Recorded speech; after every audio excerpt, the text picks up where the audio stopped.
প্রিয় দর্শক আসসালামু আলাইকুম। তো দর্শক যাকে দেখতে পাচ্ছেন তার নাম হচ্ছে নূপুর। নূপুরের বাবা নেই, মা আছে, ছোট একটা ভাই আছে। ভাই স্কুলে পড়ে।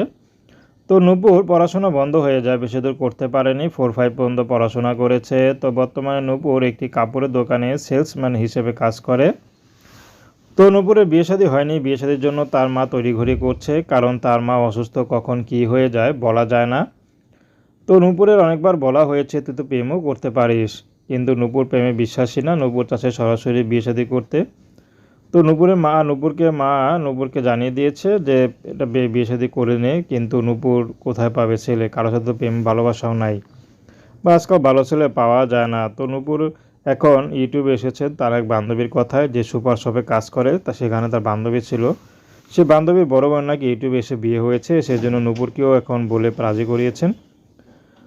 তো নূপুর চাচ্ছে যদি ভালো একটা জীবনসঙ্গী পায় তাহলে বিয়ে শাদী করে নেবে। আসলে ইউটিউবে আসলে তো যৌতুক ছাড়াও বিয়ে হয়। তো দর্শক, প্রেম ভালোবাসা বিয়ে শাদী করা আপনাদের ব্যক্তিগত ব্যাপার।